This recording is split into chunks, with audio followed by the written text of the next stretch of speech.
بسم الله الرحمن الرحيم.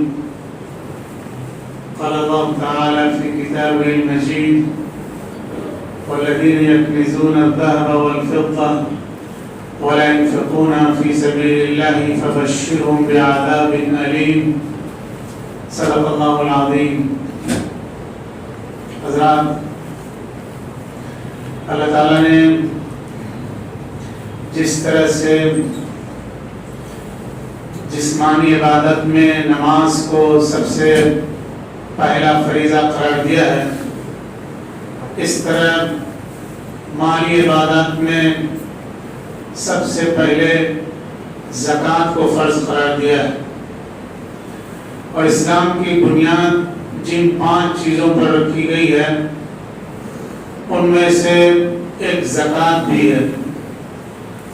یہ اسلام کا نہایت ہی اہم فریضہ ہے۔ اللہ تعالیٰ نے قرآن کریم میں بار بار نماز کے ساتھ زکوٰۃ کا ذکر کیا ہے،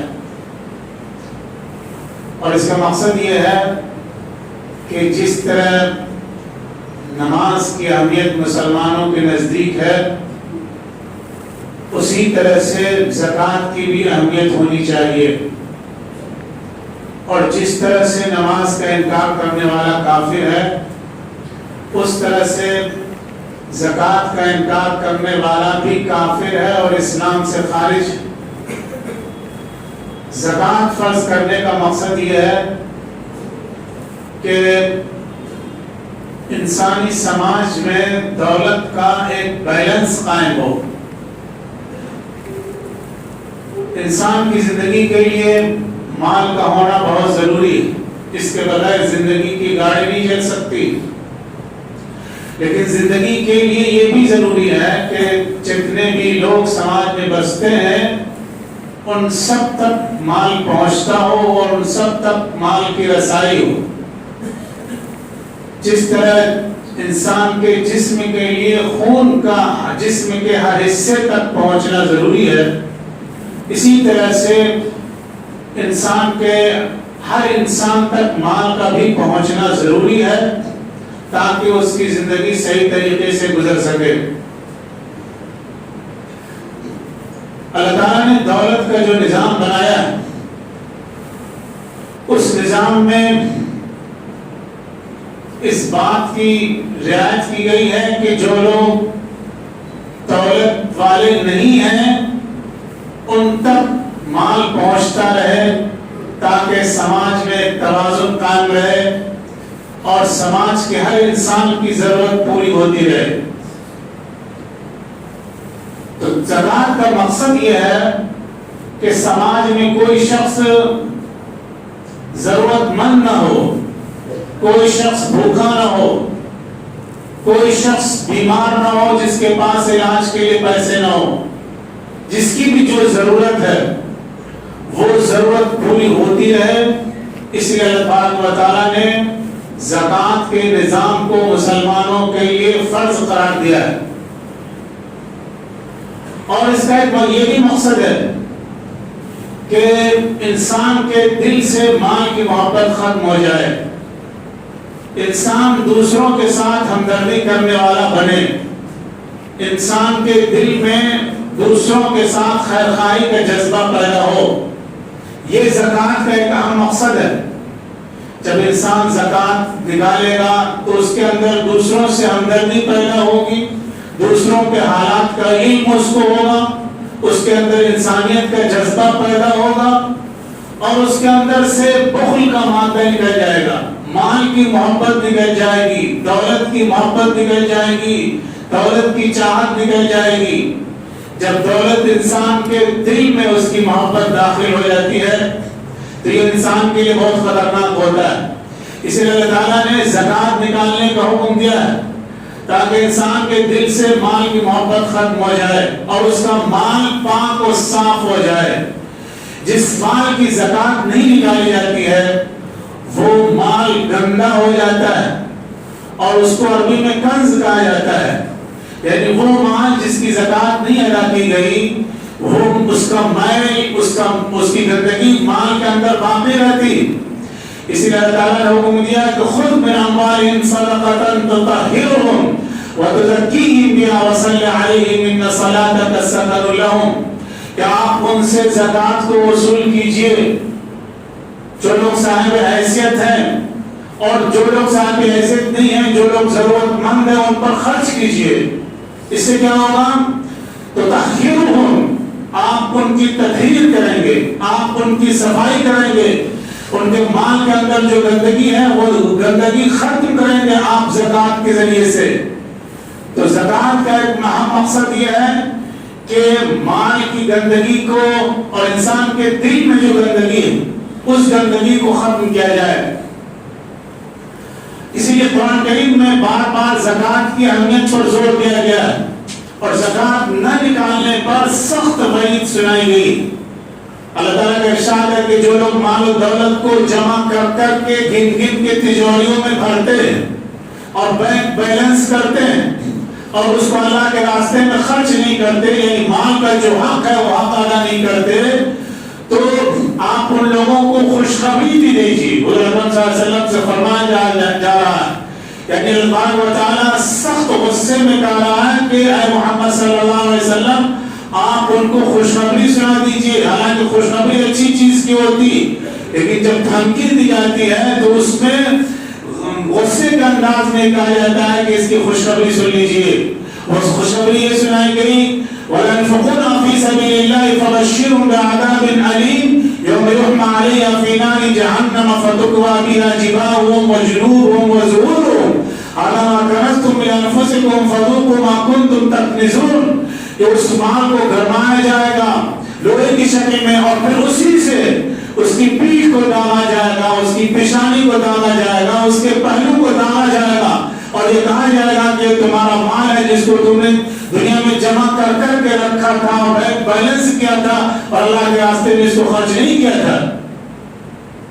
ایک حدیث میں حضرت اکرم صلی اللہ علیہ وسلم نے ارشاد فرمایا کہ جو لوگ مال کو جمع کر کے رکھتے ہیں اور اس کا حق ادا نہیں کرتے، یعنی اس کی زکوٰۃ نہیں نکالتے ہیں، تو قیامت کے دن اس مال کو گنجا سانپ بنا کر کے اس کی گردن میں لپیٹ دیا جائے گا اور وہ اپنے جبڑے سے اس کو جکڑ لے گا اور اس کو ڈسے گا اور بار بار یہ کہے گا کہ میں تمہارا وہ خزانہ ہوں جس کی تم نے زکوٰۃ نہیں نکالی تھی اور اللہ کے راستے میں جس کو تم نے خرچ نہیں کیا تھا۔ اتنی سخت وعیدیں زکوٰۃ کے بارے میں ہیں، لیکن بہت سے لوگ زکوٰۃ کے بارے میں نہ کچھ جانتے ہیں اور نہ وہ زکوٰۃ نکالنے کا اہتمام کرتے ہیں۔ نماز وہ پڑھتے ہیں اور جتنا ان کو سمجھ میں آتا ہے وہ خرچ بھی کر دیتے ہیں، لیکن زکوٰۃ الٹا بغیر حساب کتاب کے خرچ کرنے کا نام نہیں، زکوٰۃ ایک سسٹم کا نام ہے۔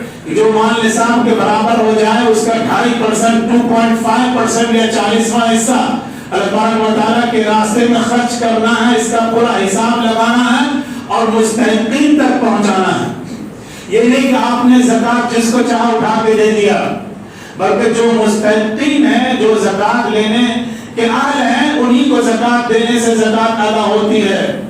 اور اگر آپ نے جس کو چاہا لٹک اٹھا کے دے دیا، جس طرح آج کل ہوتا ہے کہ جو بھی مانگنے والا آیا بغیر سوچے سمجھے بہت سے لوگ اس کو دیتے چلے جاتے ہیں، اس طرح زکوٰۃ نہیں ادا ہوتی ہے۔ زکوٰۃ کا مقصد یہ نہیں ہے کہ آپ بھکاریوں کو کچھ پیسے دے دیں، زکوٰۃ کا مقصد یہ ہے کہ سماج میں کوئی بھیک مانگنے والا نہ بچے۔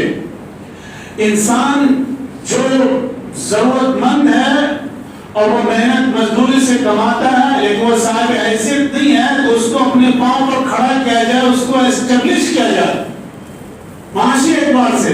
یہ زکوٰۃ کا مقصد ہے۔ یہ مقصد نہیں ہے کہ جو بھیک مانگنے والا، جو مانگنے والا ہے اسی کو زکوٰۃ دینی ہے۔ جو کمزور ہے معاشی اعتبار سے اس کو مضبوط کیا جائے، اس کو اتنا مضبوط کیا جائے کہ وہ خود زکوٰۃ نکالنے والا بن جائے، وہ خود اللہ کے راستے میں خرچ کرنے والا بن جائے۔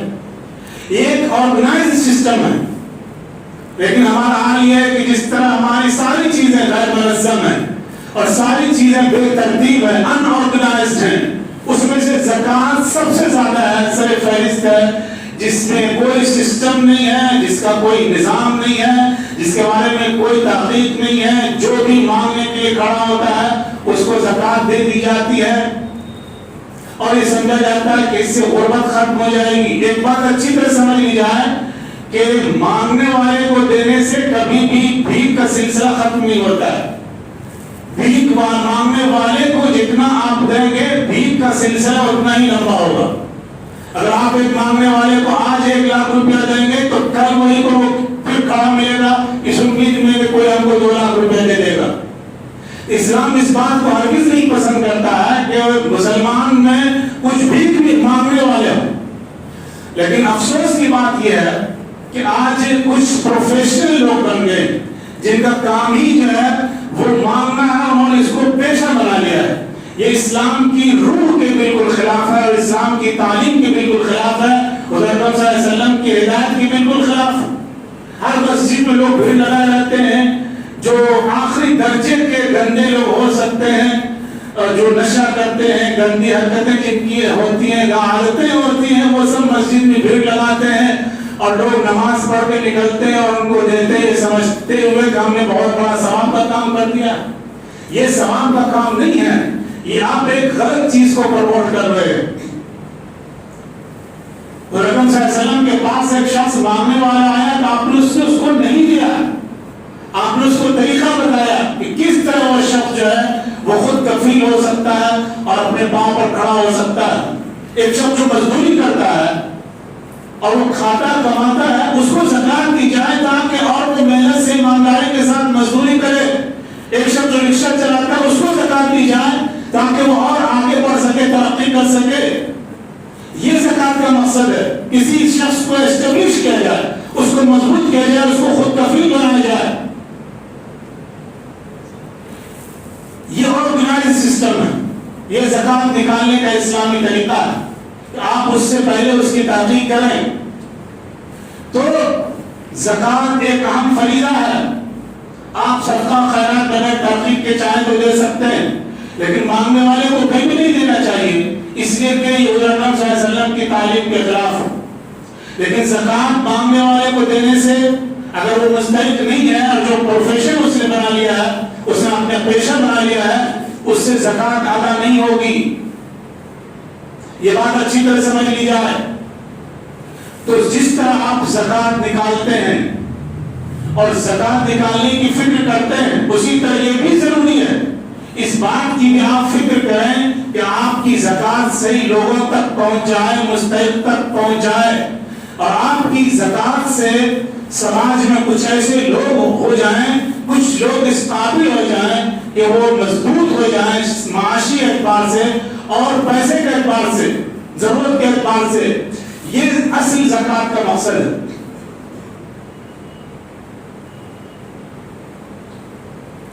زکوٰۃ کا حساب کیا ہے؟ زکوٰۃ جتنا بھی نصاب ہے اس نصاب کا جو 40واں حصہ ہے 2.5% وہ زکوٰۃ کی مقدار ہے۔ مثال کے طور پر 40 لاکھ روپے کسی کے پاس ہے تو 1 لاکھ روپے اس کی زکوٰۃ بنتی، اور 40,000 روپے کسی کے پاس ہیں، آج کے 45,000 جو وہ نصاب کے برابر ہوتا ہے تو وہ نصاب نہیں ہے، اس پر زکوٰۃ نہیں ہے۔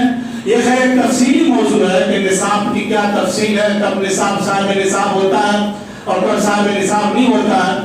اس پر آئندہ انشاءاللہ کبھی گفتگو کی جائے گی۔ اصل مقصد جو تھا ہماری گفتگو کا وہ یہ تھا کہ ہم زکوٰۃ کی اہمیت کو سمجھیں اور زکوٰۃ کو اس کے مستحقین تک پہنچانے کی کوشش کریں۔ یہ ہماری دینی ذمہ داری ہے، اخلاقی ذمہ داری ہے اور شرعی ذمہ داری ہے۔ اللہ تعالیٰ ہم سب کو توفیق عطا فرمائے۔ وآخر دعوانا الحمدللہ رب العالمین۔